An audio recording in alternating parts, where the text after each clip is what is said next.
Salam alaikum, Oustad Dahnoun Redouane de la Faculté des sciences juridiques, économiques et sociales de Casablanca, responsable du module de mathématiques financières, semestre 2. La dernière fois, nous avons commencé le dernier chapitre 5, intitulé Amortissement des emprunts indivis. Et j'ai dit que ce titre était formé de 3 concepts. Le concept de l'amortissement, celui de l'emprunt et la notion de indivis. Amortissement, j'ai rappelé le dicton français qui dit que je connais, pour rappeler ce que c'est que les homonymes et dire qu'il faut faire attention lorsqu'on entend un mot, ça ne veut pas dire forcément qu'il porte le sens qu'on croit qu'il porte.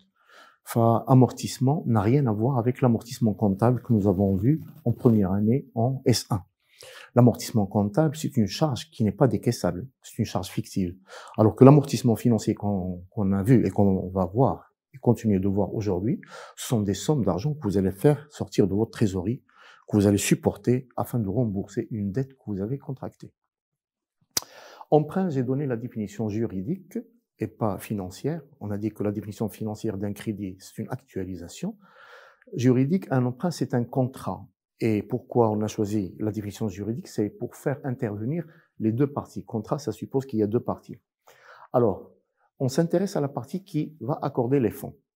Si cette partie est unique et individuelle, l'emprunt sera dit indivis. Mais si jamais votre somme d'argent est très élevée, de façon qu'une seule banque ne peut satisfaire, et que vous serez amené à faire appel à plusieurs banques, là, on va parler d'un emprunt obligataire. Donc, indivis veut dire que celui qui va nous accorder l'argent, notre emprunt, c'est une seule banque. Un autre point que nous avons abordé, c'est celui de l'amortissement, sa vraie définition. Ça, nous l'avons démontré. Par contre, c'est écrit ici comme définition. Nous avons démontré que l'amortissement est l'annuité diminuée de l'intérêt. J'ai donné un synonyme au verbe amortir. Un synonyme, c'est diminuer. Le nom que j'extrais de diminuer, c'est diminution, et celui de amortir, c'est amortissement. Pourquoi j'avais choisi un synonyme à amortir et qui était diminué? C'est parce que diminuer, je peux le traduire par un symbole mathématique. C'est le moins.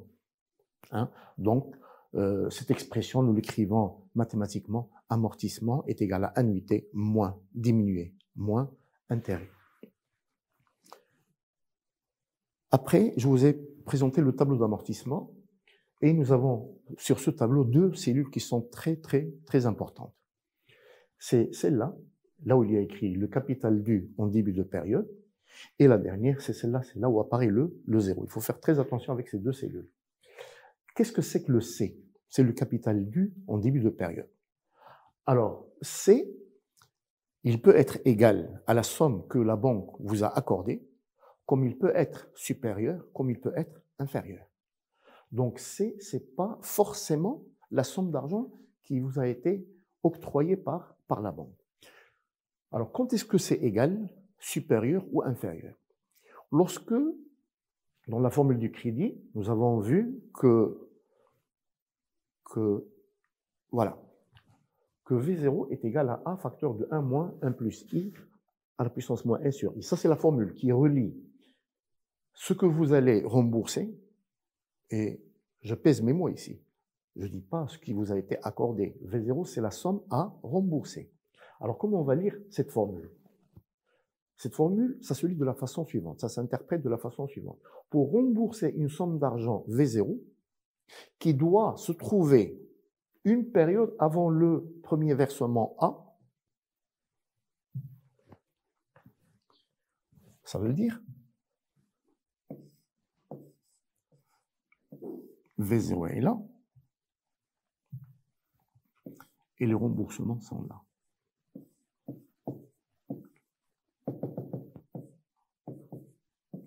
Donc cette formule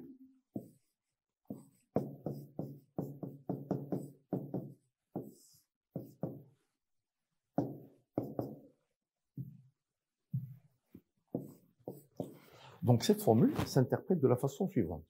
V0, qu'est-ce que c'est que V0? C'est le montant à rembourser. à rembourser. À rembourser.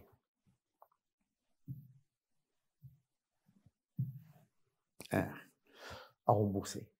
Ça veut dire quoi le montant à rembourser? Ça veut dire pas forcément ce qui vous a été donné. Donc, ça peut être égal. Quand est-ce que le montant à rembourser est égal au montant accordé par la banque si jamais ce montant se trouvait une période avant le premier versement. Mais si jamais le montant qui vous a été accordé se trouve, par exemple, ici, et on va l'appeler C, ben la banque, ça, c'est ce qui est accordé, le montant accordé, octroyé par la banque, mais vous n'allez pas rembourser ce qu'on vous a donné, parce que vous avez accusé un retard ici d'une période. Normalement, puisque l'argent vous a été donné ici, le C, vous devriez commencer à rembourser là, une période après. Mais vous n'avez commencé à payer qu'une période après la première période. Donc vous avez un retard d'une période. Par conséquent, vous allez rembourser V0 qui sera égal à C facteur de 1 plus I. Et puisque 1 plus I est supérieur à 1, c'est clair que V0 sera strictement supérieur à C. Donc vous allez rembourser plus que ce que vous avez reçu. Là, on parle d'un crédit différé. On peut aussi parler d'un crédit anticipé. Enfin, ce qu'il faut retenir, c'est que lorsque je lis moi ma formule, je dis que cette formule décrit comment je vais rembourser une somme que je dois à la banque, mais pas forcément la somme qui m'a été donnée. Donc, pour la dernière fois, je récapitule. Vous allez rembourser l'argent qui se trouve une période avant votre premier versement. Si la banque vous donne l'argent aujourd'hui et vous commencez à payer une période, ben vous allez rembourser exactement ce qu'on vous a donné. Si vous payez plusieurs périodes après la normale, ben vous allez payer plus. Et si vous payez par anticipation, vous allez payer moins. Donc cette formule sert à rembourser la somme d'argent qui se trouve une période avant le premier versement. Je peux la lire dans ce sens aussi. Pour rembourser cette somme d'argent, il me faut n versements de montant égal à A, ce qui se traduit par ce schéma. Donc, revenons à notre cours.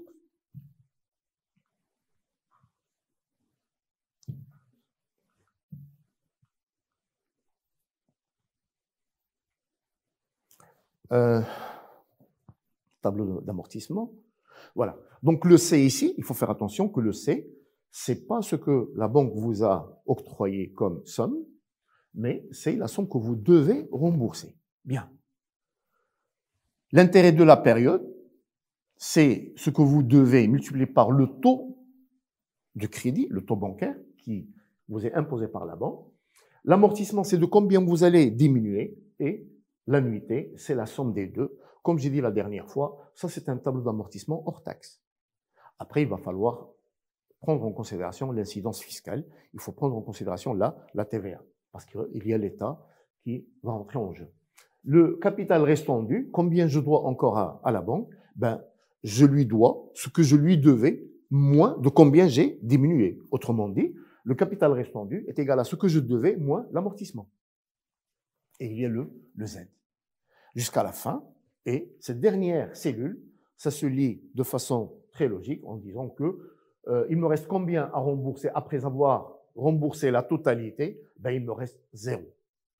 Seulement, j'ai montré la dernière fois, et à cause de la division, ce n'est pas un problème financier, c'est un problème technique de division, que vous n'allez presque jamais trouver ici votre 0.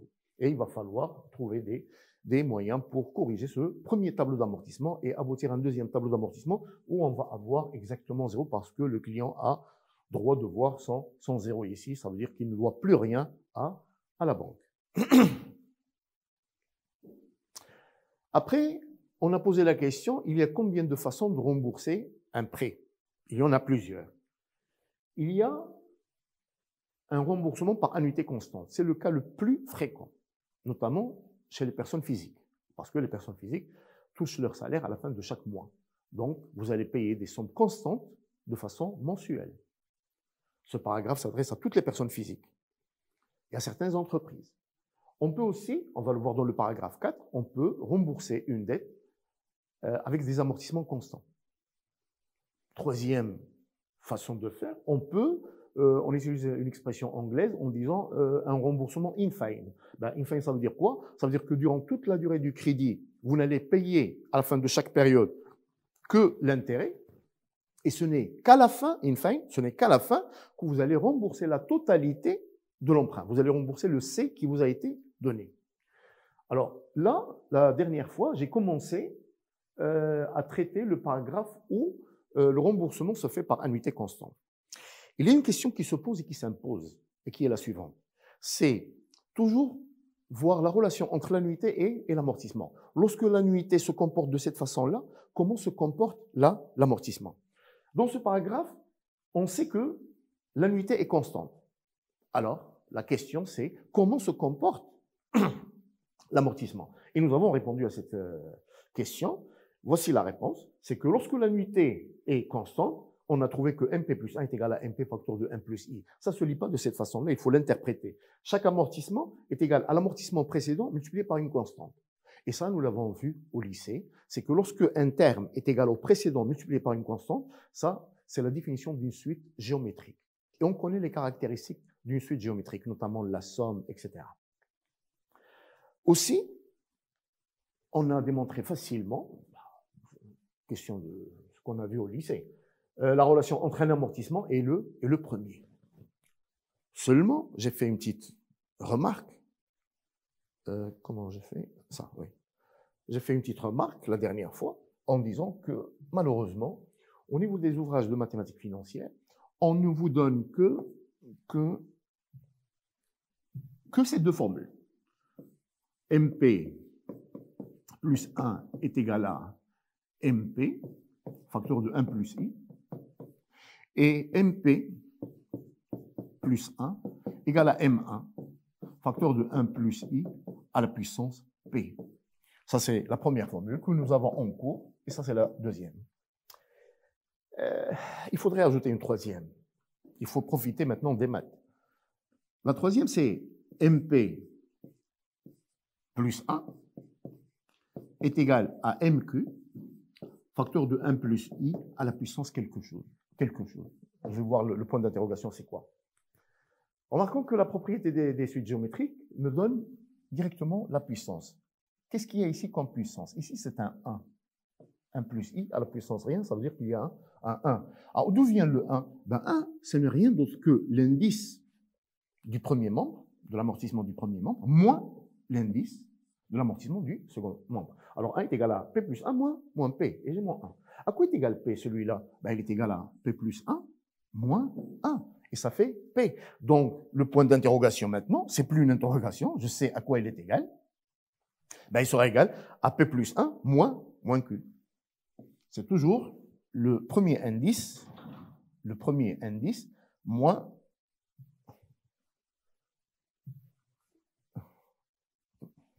voilà. Le premier indice moins le deuxième. Donc, c'est P plus 1 moins Q. Quelle est la force de cette troisième formule? Le point faible des deux premières formules, c'est de dire que moi, je ne peux établir la colonne des amortissements que si je satisfais à l'une des deux conditions. Soit que je connais l'amortissement précédent, donc c'est exigeant, soit que je connais le premier. Par contre, cette troisième formule, il me dit, donnez-moi un amortissement quelconque, remarquez que entre Q et P plus 1, il n'y a pas de relation. Ça, c'est le précédent, ça, c'est le premier. Entre Q et P plus 1, il n'y a aucune relation. Donnez-moi un amortissement et moi, je serai capable de calculer n'importe quel amortissement au niveau de la colonne des amortissements. C'est ça la force de cette formule-là. Et vous pouvez vérifier sans peine, en remplaçant Q par P, on retrouve la première formule. Donc, si je fais Q est égal à P, je trouve la première formule. Et si je fais Q est égal à 1, je retrouve là la deuxième formule. Ça veut dire que la formule 3, elle est beaucoup plus générale et ça me permet de travailler avec aisance au niveau de mon tableau d'amortissement. Je ne suis plus exigeant. Par contre, il y a une souplesse pour pouvoir établir toute la colonne. Donnez-moi C'est comme ce qu'on a en physique, on dit donnez-moi un point dans l'espace et je peux bouger la Terre. Ben ici, donnez-moi un amortissement au niveau de la colonne des amortissements et je pourrais établir toute la colonne. Oui.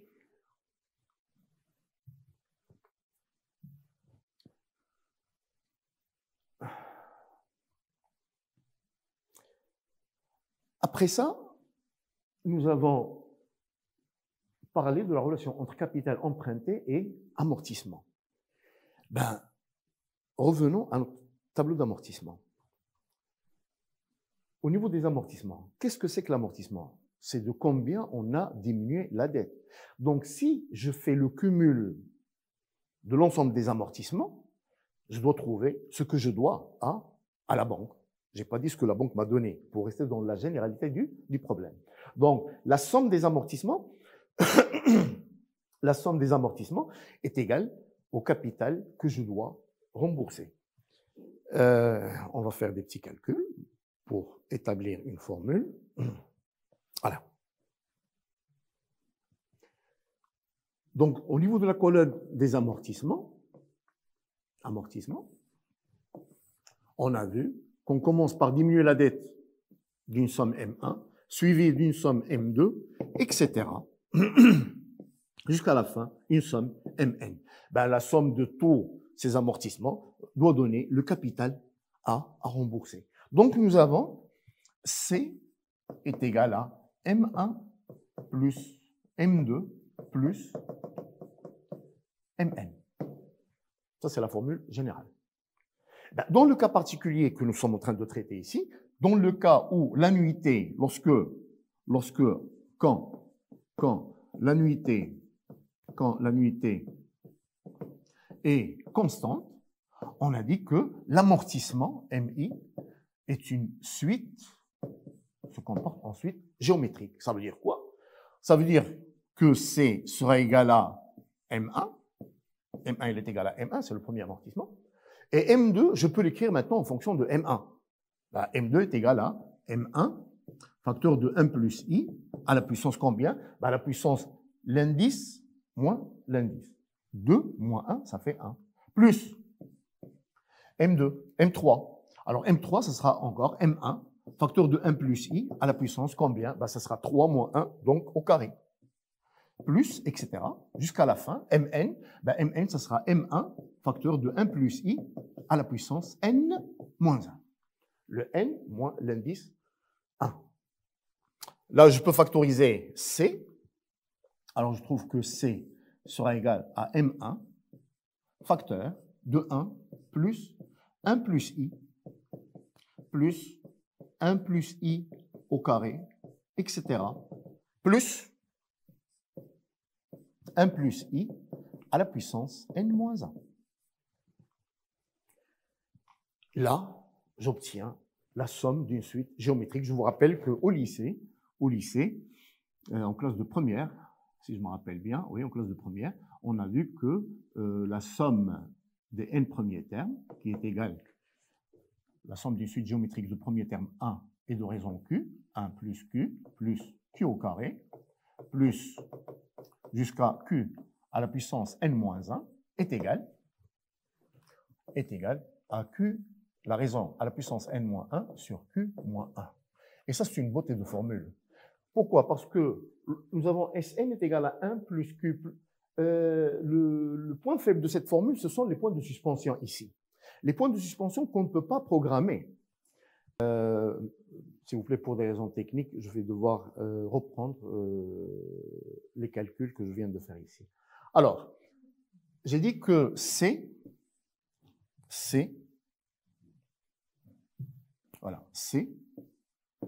est égal à M1 plus M2. Alors, qu'est-ce que c'est que M2? Puisque l'annuité est constante, l'amortissement se comporte en suite géométrique, ben M2, c'est M1 facteur de 1 plus I. À la puissance 1, parce que c'est 2 moins 1, plus M1 facteur de 1 plus I au carré.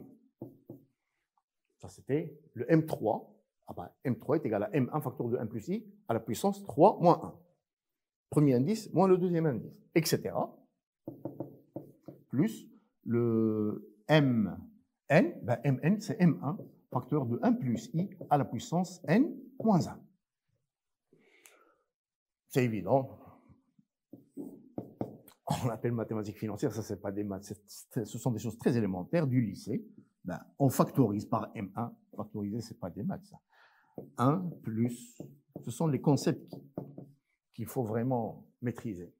Donc c'est M1 facteur de 1 plus 1 plus I plus 1 plus I au carré plus, etc. plus 1 plus I à la puissance N moins 1. Eh bien, cette formule, entre guillemets, on dit que c'est une formule qui est moche à cause de ses points de suspension. Moche dans le sens que je ne peux pas la programmer. Je ne peux pas établir un algorithme qui va deviner ce qui va se passer après le 1 plus I au carré. Ben, heureusement qu'en maths, on sait que lorsque nous avons une suite géométrique de premier terme 1, de deuxième terme, le premier fois la raison Q, donc U1 est égal à 1, ça va faire Q, et U3 est égal à U2, toujours le précédent fois Q, donc ça va faire Q au carré, etc., jusqu'à UN, qui est égal à UN moins 1 fois Q, et ça sera Qn moins 1. Ben, la somme de cette suite, qui est 1, plus Q au carré, plus Q à la puissance N moins 1, on démontre, de façon très élémentaire, qu'elle est égale à Qn moins 1 sur Q moins 1. Et ça, moi, je peux le programmer. Parce que c'est une formule compacte. C'est Q à la puissance N moins 1 divisé par Q moins 1. Alors, lorsque Q est égal à 1 plus I, ce que nous avons dans notre cas financier, ben, la somme, cette somme-là, je vais avoir mon C est égal à M1, facteur de combien?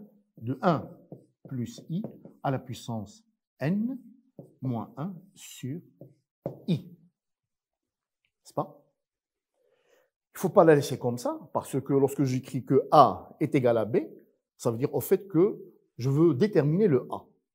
Or, C est égal à M1 facteur de 1 plus I à la puissance N moins 1 sur I, je ne peux pas la laisser comme ça, parce qu'il n'a aucun intérêt. C'est que je suis en train de dire implicitement que je veux connaître le C à partir de M1, ce qui est aberrant. Pourquoi? Parce que le C, je le connais, il est annoncé par la banque. Ce que je dois calculer, c'est de combien je vais diminuer ma dette. Donc, c'est pour ça que, au lieu de garder cette formule sous cette forme-là, je vais déduire le M1. À quoi est égal M1? Ben, c'est très facile. M1, ben, M1 est égal à C fois I, à C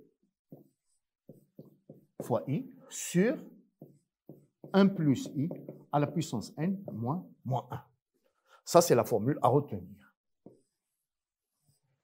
Vous voyez, il faut donner un sens aux formules. Ça, ce n'est pas une formule importante parce qu'il est en train de me dire que je dois calculer ce que je connais déjà à partir de ce que je n'ai pas encore calculé. Donc, c'est pour ça qu'on calcule le M1 en fonction de C, parce que le C, elle est connu et c'est le premier amortissement que je ne connais pas que je dois déterminer. Bien. Après ça,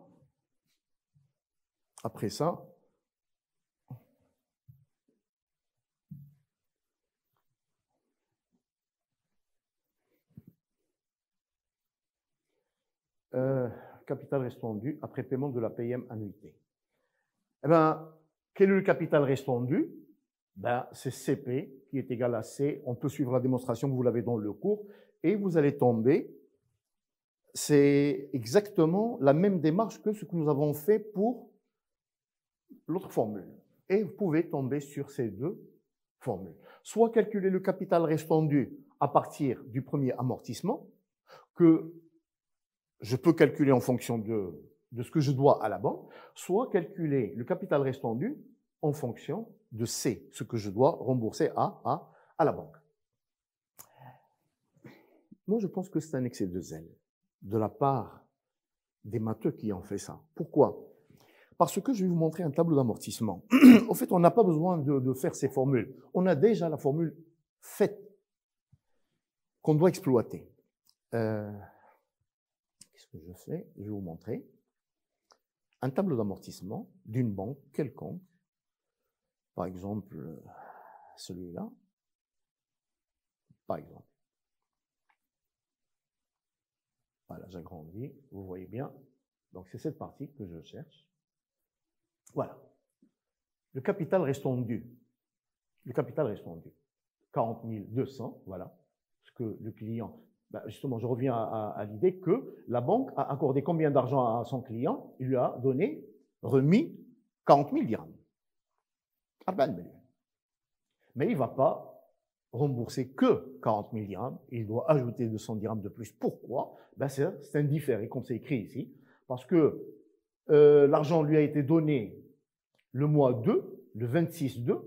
Le 26-2. Donc, pour que le crédit soit normal, il faudrait que le premier versement vienne un mois après. Donc, il faut qu'il commence à payer le 27-3. C'est ça ce qu'on appelle un crédit normal. Mais lui, sa première échéance a été faite le 27-4, donc un mois après. Il y a un différé de un mois. Ce mois de retard, il n'a pas payé un mois après, il a payé un mois après, a engendré ces 200 dirhams de différé. Il doit rembourser, et qu'on voit ici, la banque le stipule dans son tableau d'amortissement, capital restant dû. Ça, c'est un relevé bancaire réel. J'ai effacé pour garder l'anonymat et faire profiter aux étudiants comment la banque travaille pour que ça ne reste pas un mystère et un secret. Capital restant dû, je dois maintenant à la banque combien? 40 200. Ça se calcule par la formule V0. Si il y a le dicton français qui dit que ceux qui se ressemblent s'assemblent. Comment je fais? Oui, je fais ça.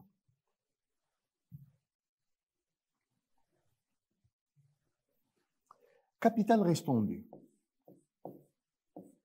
Il faut faire ce raisonnement suivant. Capital restant dû, il y avait le 40 200. Le 40 200, c'est le V0. Ça veut dire quoi V0? C'est ce que le client doit rembourser à la banque. J'insiste sur ça. C'est pas ce qu'il a reçu de la banque. Bien. Le V0 est égal à quoi? Le V0 est égal à A, facteur de 1 moins 1 plus I à la puissance moins N sur I. Après le V0, le capital restant dû, ça sera un V1. Et après, ça sera un V2, qu'on appelle CRD1. Là, c'est le CRD0, capital restant dû, à l'état initial, au démarrage, au départ. Ça, c'est le capital restant dû une période après. Il faut donner un sens à ces indices. Il faut interpréter, il ne faut pas prendre les formules par cœur. V0 est égal à A facteur, ce n'est pas comme ça. Alors, quel est le sens de cette formule-là?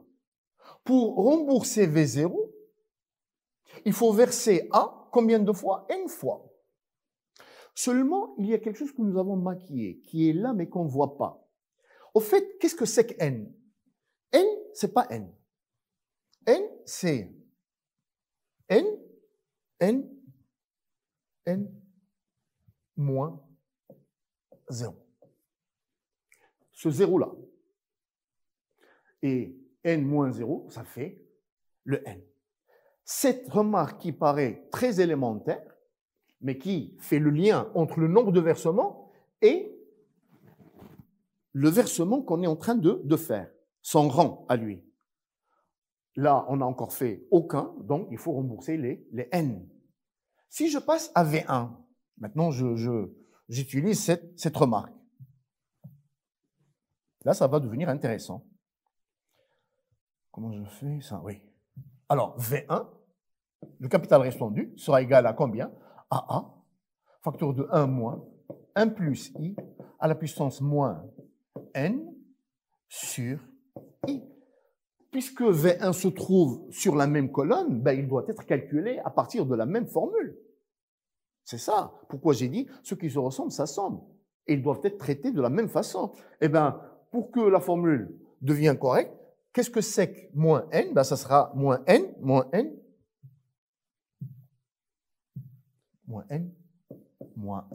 Et là, la remarque qui était triviale, moins 0, maintenant, il commence à prendre de l'importance. Donc, pour calculer le V1, je n'ai pas besoin d'aller déterminer d'autres formules qui sont la formule 5 et 6. je peux travailler avec la formule que j'avais dès le départ. Et ça, c'est pour rappeler à l'étudiant, il ne faut pas uniquement faire des démonstrations, mais il faut donner un sens à nos formules. Voilà le sens de cette formule. C'est quoi? C'est que pour rembourser cette somme d'argent, c'est une belle expression, cette somme d'argent, pour que ça reste dans la généralité, pas le V0. Pour rembourser une somme d'argent, il me faut combien de versements? Ben, lorsqu'il s'agit de la première somme, il me faut N. Une fois que j'ai remboursé, j'ai diminué ma dette d'un amortissement, ben, il me faut rembourser V1. Et pour rembourser V1, il me faut plus N versements, mais il me faut uniquement N-1, etc. La suite, ça sera la séance prochaine. Merci de votre attention.